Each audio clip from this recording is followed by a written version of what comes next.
Eu sei que é meio chato ficar lendo, mas eu fiz umas anotações agora que eu gostaria de transmitir a vocês para fazer um quadro bem preciso do que eu quero dizer. O Brasil já registrou até ontem 46 mortes e 2.201 casos confirmados pela pandemia universal. O Ministério da Saúde já deu esses números que são subnotificados. Talvez seja o caso de multiplicar por 3, 4, por 5. Aí, diante disso, temos uma nova proposta de Jair Bolsonaro. O presidente da República propõe o isolamento vertical, ou seja, isolar apenas as pessoas mais velhas e que tiverem deficiências de saúde. Essa ideia é patética, para usar uma palavra assim, bastante suave.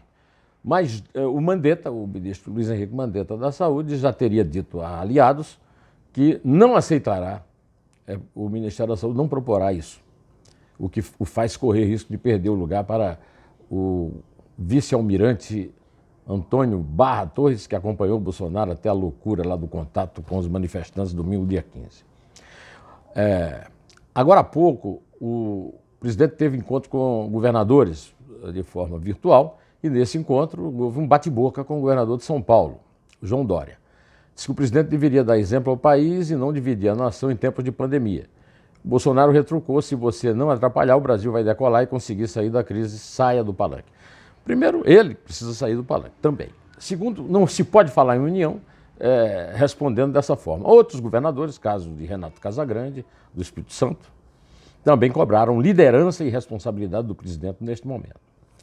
E tudo isso vem depois de um pronunciamento que o presidente fez, como é público, em cadeia de rádio e televisão, na noite desta feira, dia 24. Hoje estamos na quarta, 25 de março de 2020. Nesse pronunciamento, o Bolsonaro percorreu os caminhos do mau comportamento. Primeiro, por vigarice. O presidente pediu ao Congresso um decreto de calamidade pública para gastar como quiser, o que quiser, e conseguiu isso em prazo recorde. Agora, ele vem dizer a todos nós que é uma histeria. Então não era o caso de chamar calamidade social. Ou ele não entende o que quer dizer calamidade e o que quer dizer nacional. Também é uma hipótese que tem que ser considerada, né?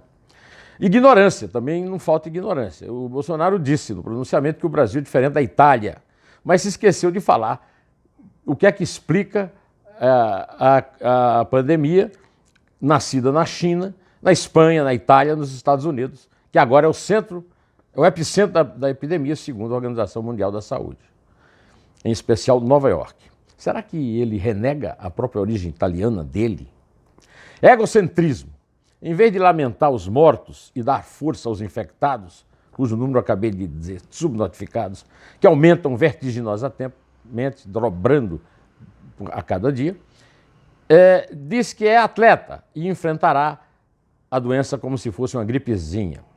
É uma falta de senso, de sensibilidade ou de consciência cidadã de que todos são iguais perante a lei.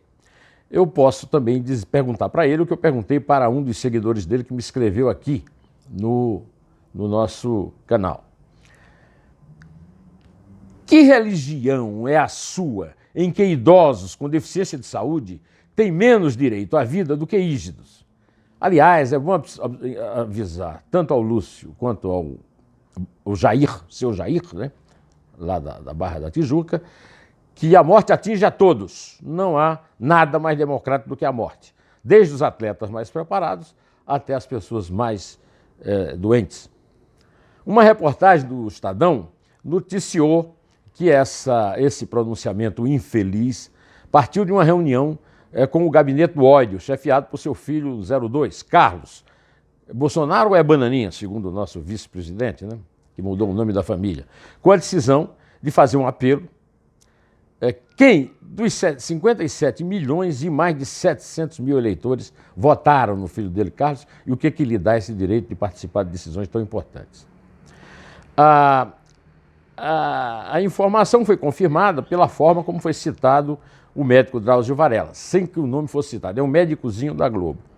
que gravou um vídeo em janeiro, desautorizou o vídeo foi retirado do ar ao ser reproduzido pelo Carlos e pelo ministro Ricardo Salles do Desambiente. Bom, acho que o Drauzio Varela se autocensurou. O que ele falou em janeiro ele devia manter agora, né? Em janeiro eu já adverti aqui para a pandemia e não sou médico. O doutor Drauzio Varela dá cada pisada na bola de lascar, né? Bom, depois eu quero lembrar que ataques contra governadores, imprensa e outros adversários tratados como inimigos são anticonstitucionais, pois pronunciamentos em cadeia de rádio e televisão, que são obrigatórios por causa da concessão dos veículos, dos seus canais, são plataformas de comunicações importantes para a sociedade, não ringues para a briga, né? E, além do mais, uma campanha, a tribuna livre de uma campanha eleitoral, pré-eleitoral, porque a eleição para a sucessão presidencial só daqui a 3 anos, né? Alguém precisa advertir o presidente disso, e o Congresso poderia até votar, na minha opinião, uma forma de dar algum critério a esses pronunciamentos. Além disso, o Bolsonaro deu um de charlatão. Ele receitou a cloroquina contra qualquer recomendação médica. E o meu amigo Edilson Martins, jornalista, amigo dos Vilas Boas, sertanista, 26 vezes atingido pela malária, que trata com cloroquina, que a cloroquina destrói o fígado, tem efeitos colaterais terríveis e produz impotência em muitos clientes homens, segundo a tradição do consumo de cloroquina. O desejo não vai, mas a ereção sim. Em relação à cloroquina, é bom advertir que um produto com o mesmo princípio químico acaba de matar um casal nos Estados Unidos, segundo saiu no noticiário da televisão. Segundo consta, né, toda essa reação virulenta do Bolsonaro nasceu de uma decisão do ministro do Supremo Tribunal Federal, Marco Aurélio Mello, dizendo que os governadores têm, ao contrário do que pede uma medida provisória do Bolsonaro, direito, sim, de tomar providências normativas e administrativas asseguradas pela Constituição.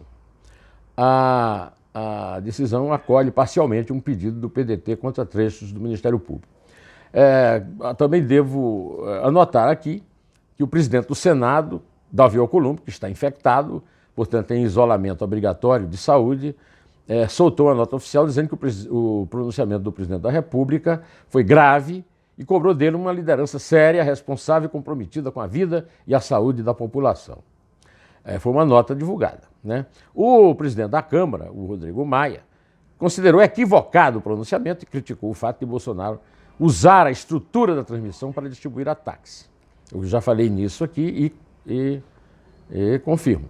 Aliás, o Maia já defendeu o corte de salários dos servidores privilegiados e dos benefícios penduricalhos do serviço público. Por que a equipe econômica do Paulo Guedes, que combate esses privilégios como ninguém, não preparou ainda uma medida provisória cortando esses penduricalhos de privilégios e apressando assim a aplicação da ideia pelo principal líder do Congresso, que é o presidente da Câmara, né? Bom, esta terça-feira também é um momento importante no comando do combate à pandemia no Ministério da Saúde. O Ministério da Saúde agora está prometendo aplicar 22 milhões e 900 mil testes de novo coronavírus no país. A promessa envolve uma produção da Fiocruz, que não cobre isso. Outro obstáculo, segundo os especialistas, é a compra de kits de diagnóstico no mercado internacional, onde já é difícil encontrar insumos para produzir esses materiais. E é bom dizer que o ministro da Defesa, Fernando Azevedo, foi muito elogiado pelo Bolsonaro no resgate dos brasileiros que estavam na província chinesa, de onde saiu o vírus. Qual é a condição que ele tem de fazer a logística para a distribuição, passando de 1.000, foram aplicados 500 mil testes em uma população de 51 milhões, né? Enquanto a capacidade do Brasil é de 7 mil por dia. Aliás, eu queria chamar a atenção que ontem eu vi aquela exaustiva e completamente desnecessária entrevista coletiva diária dos chefões, né, do Ministério da Saúde, e num deles, numa das respostas, João Gobardo, secretário-geral do Ministério da Saúde, disse que cada brasileiro que faça a sua máscara cirúrgica, porque não há como comprar no mercado para distribuir a todos e apenas distribuir na saúde. Então, se não tem nem máscara suficiente, como é que o governo vai ter capacidade de distribuir tantos testes, né? É difícil explicar isso, mas Bolsonaro não cuidou disso. Quero cumprimentar e eu quero dizer o seguinte: não votei em João Dória, não votei em Bruno Covas, não tenho elogiado o João Dória nem o Bruno Covas, por vários motivos, inclusive pela campanha eleitoral, mas eu tenho que aplaudir a gravação que o prefeito fez, o prefeito de São Paulo, com quase 4 minutos, logo depois do pronunciamento do presidente, dizendo que ficar em casa é para o bem de todos e afirmando que o momento é de união. Já que o Bolsonaro falou na Itália, eu quero lembrar que também na quarta-feira os Jogos Olímpicos de Tóquio foram adiados por um ano. Isso não justifica uma histeria, não é verdade? Não. Bom, eu quero lembrar também que na Índia, 1 bilhão e 100 milhões de cidadãos estão em quarentena desde a desde a terça-feira, dia 24. E que ontem eu recebi um WhatsApp do geriatra Eduardo Gomes, dizendo que também Israel estava em quarentena total. Li no UOL e vi um vídeo do bilionário Bill Gates, de 64 anos, que voltou a circular, de uma palestra que já tem 5 anos, né, e na qual ele reclamava que o mundo se preparava para uma guerra, vendendo e comprando armamentos, e não se preparava minimamente para a verdadeira guerra, que é a guerra biológica, né? Então, o Bill Gates, há 5 anos, já previa esses vírus, dos quais o coronavírus é apenas o primeiro, né? Eu acho que pelo menos isso o Bolsonaro devia aprender. Afinal, o Bill Gates deve ter um QI um pouquinho maior do que o dele, né? Pois o Bill Gates assegura hoje, né, 5 anos depois, que a única coisa que pode afastar as terríveis consequências no colapso mundial dos serviços públicos de saúde são testes em grande volume, o que o governo disse está providenciando, e isolamento radical de todos, que é o que o Bolsonaro quer acabar, apenas convencendo as pessoas, porque os governadores já tomaram as providências corretas a respeito. Quero agradecer aqui os mais de 360 mil inscritos que têm tido paciência comigo nesse momento duro aqui da nossa quarentena, e fico feliz de ver que na minha última mensagem, que já foi uma mensagem bastante dura, eu tive 4.300 likes e 650 unlikes. Agradeço aos que gostaram, agradeço aos que não gostaram. E quero responder entre esses que um que gostou, Marco Pablo Almeida, disse que várias recessões passaram da morte ninguém ressuscita, numa amostra de como é infantil essa coisa de botar emprego versus vida, né?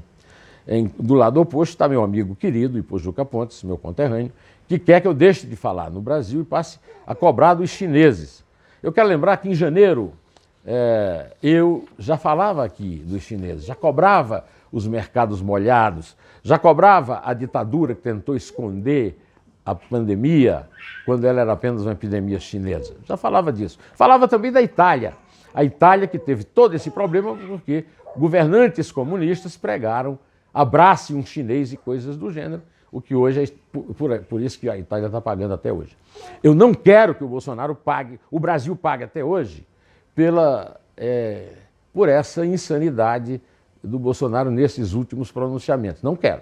Por isso que eu estou aqui de volta tentando persuadir os mais compreensíveis de que a coisa pode engrossar e ficar muito ruim. Aliás, eu quero combater também alguns economistas liberais que andam por aí combatendo a ditadura dos especialistas. Eu gostaria de saber.